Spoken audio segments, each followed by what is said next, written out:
Well, good morning. Welcome to St. Paul's Bloor Street. I'm really glad you took the time to join us today. Those of you joining us online and all of you here over the long weekend, it's great to see you.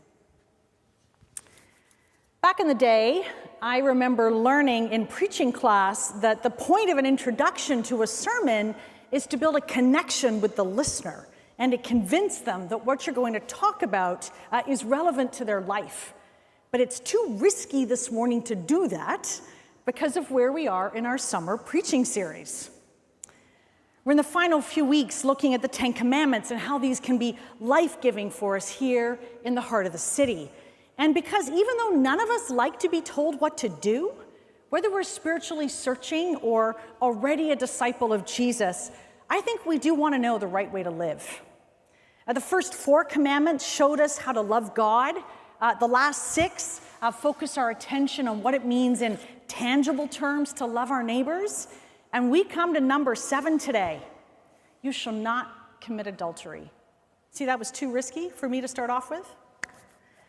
This topic, of course, has the potential to put all our backs up, whether we're single or married.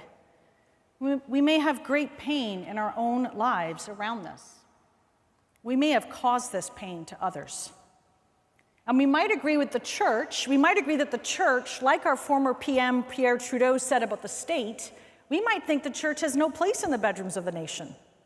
So conscious of the emotional minefield this morning's sermon is, what I want to do is a few things. I want to briefly look at this commandment in its original context. I want to quickly touch on the main ways our current Western culture thinks about the place of sex in our lives. But I want to spend the bulk of our time together looking at what the 7th commandment teaches us about who God is, what God is like, and the wonderful and honest vision of what our lives can be like that God holds out to us, whether we're single or married. And the powerfully vivid story of the woman caught in adultery is going to be our guide. So quickly, original context. We're in approximately 13th century BCE, one of the greatest leaders in history, Moses. He has successfully humiliated the global superpower, ancient Egypt. He's led Pharaoh's entire workforce, the Israelite nation, into freedom.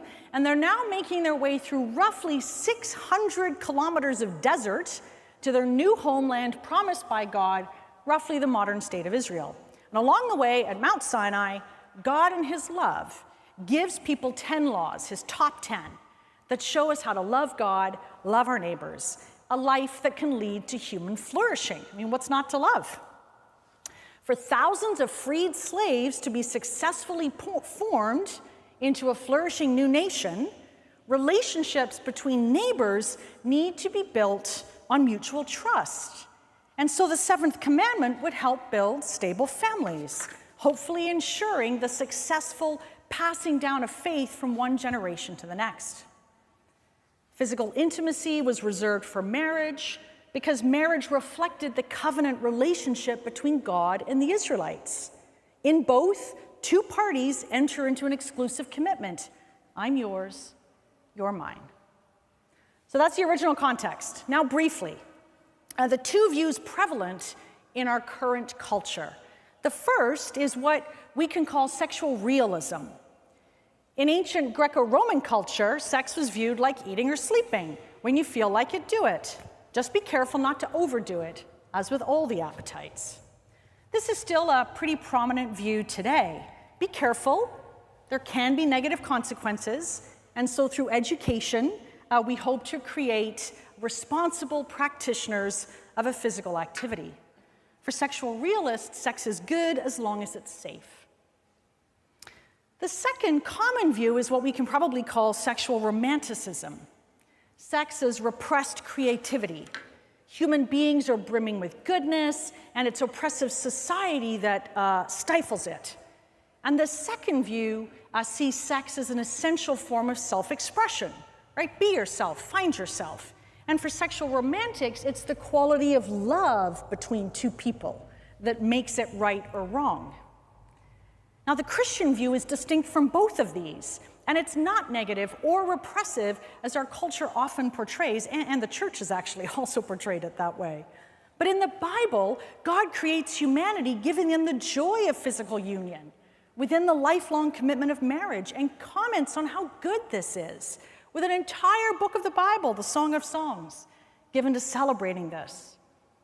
And if we find this an uncomfortable topic to talk about in church, which I can certainly understand, it may be because we actually haven't read what the Bible says. So mindful of that historical context and our current culture, what does the seventh commandment show us about what God is like and God's wonderful and honest vision for our lives? Well, right off the bat, the fact that the command makes it into God's top 10 in the first place, it shows us that God cares about our most important relationships. And God understands the deep pain that a broken promise causes.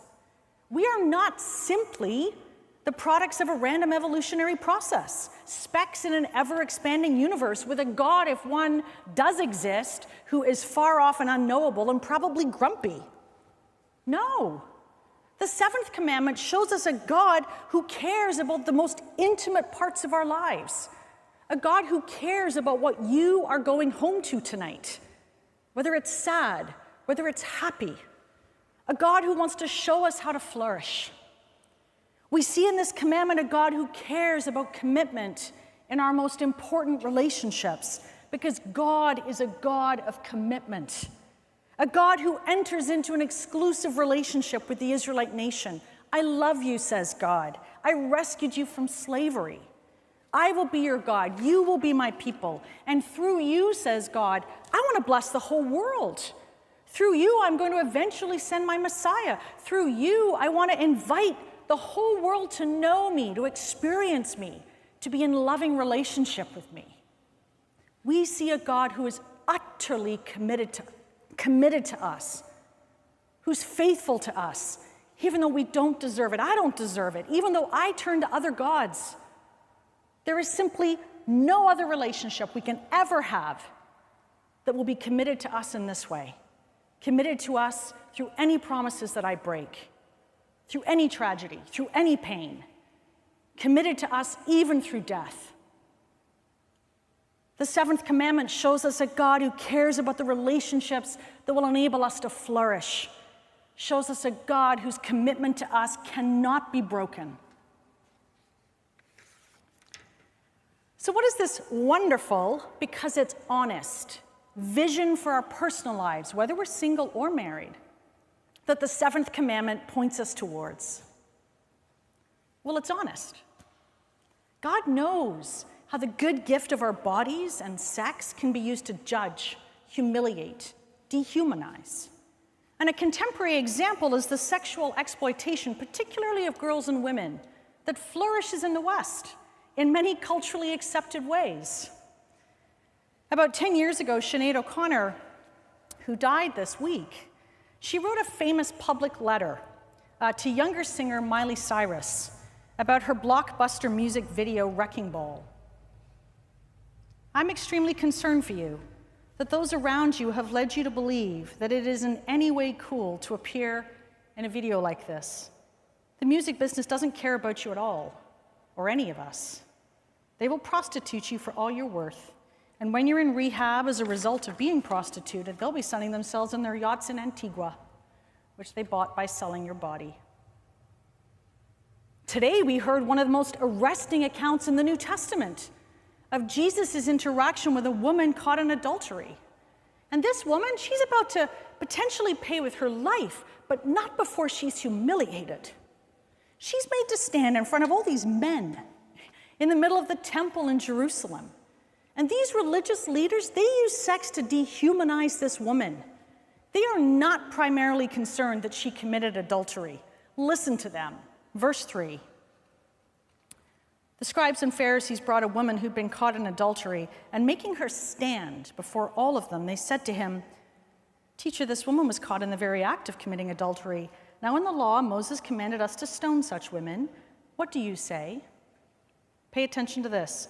They said this to test Jesus, so that they might have some charge to bring against him. They didn't see this woman as a person. She was just someone to use to trap Jesus. They didn't see her as valuable, as loved and cherished by God. She was simply a means to an end for these religious leaders. And the response of Jesus is so amazing because he's living in reality. He knows the pain of this complicated, messy situation. And what does he do? He diagnoses the religious leaders as the first problem. Verse 6. Jesus bent down and wrote with his finger on the ground. When they kept on questioning him, he straightened up and he said to them, "Let anyone among you who is without sin be the first to cast a stone at her." What Jesus calls out first is the spiritual pride and hypocrisy of these religious leaders who were twisting God's loving laws to build themselves up.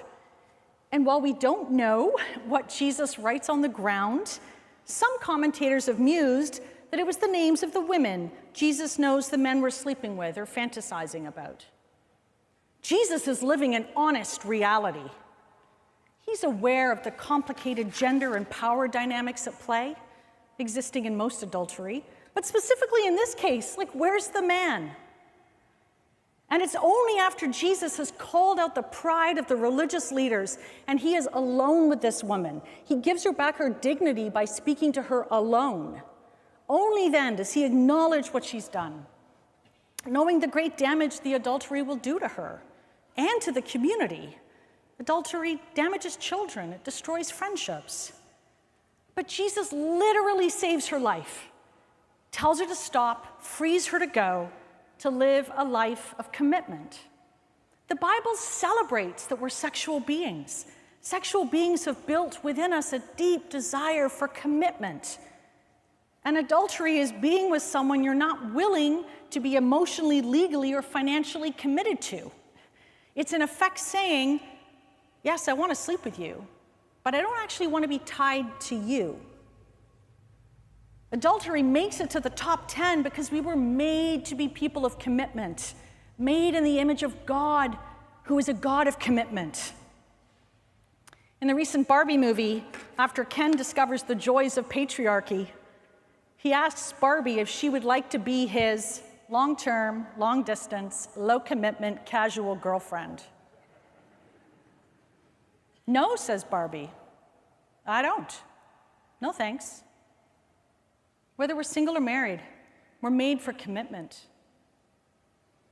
You see, one, honest, and two, wonderful vision that God has for us as sexual beings is that we were made for commitment, with faithfulness within marriage pointing us to the gospel message that Jesus brings. One, being honest about our brokenness and our need for forgiveness and mercy, and in the very same breath, number two, wonderfully telling us that we are more loved and precious in God's eyes than we could ever imagine. That's what Jesus wanted that woman to know. Jesus didn't condemn her to death. He did tell her to go and sin no more. It was honest, but it was wonderful. Learning how to follow Jesus, which is what we're all about here at St. Paul's, it means on the one hand that there's going to be a frank honesty and a vulnerability before God. We need help. And this honesty is made possible here, hopefully each Sunday, because of the wonderful security and safety we can have in God's committed love for us. God gave the committed relationship of marriage as a joyous way for human beings to say to each other, "I belong completely and exclusively to you." It's a way to say to another person what God says to us through the life, death, and resurrection of Jesus. Because in Jesus, God says to us, "I deeply love you. I'm going to be committed to you even through death." If we make radical autonomy, our desire to make meaning for ourselves and put our own desires above all else, if we make such autonomy our highest good, we will create a world without love, a world of endemic conflict. The seventh commandment turns us away from the corrosion and loneliness of self-absorption and self-focus.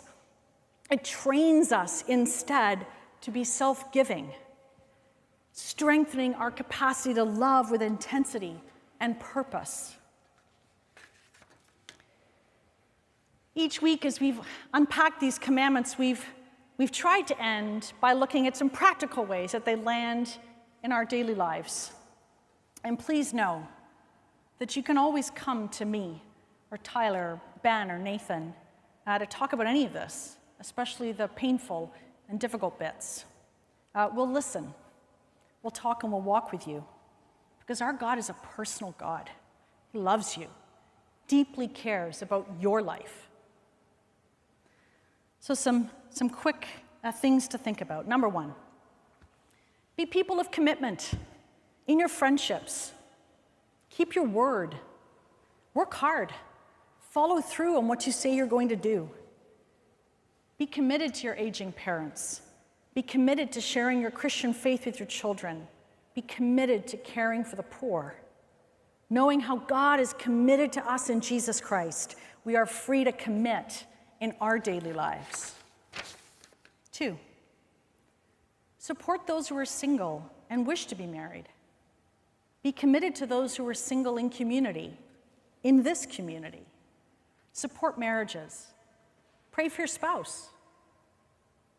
And lastly, make those who are still vulnerable in our Western culture, women, children, the disabled, make them safe. Celebrate them on the street. Make them safe online. Do not commit adultery. As Jesus died on the cross, God tells us that he's eternally committed to us. As he rose from the dead, Jesus brings us the freedom to be people of commitment. Thanks be to God. Amen.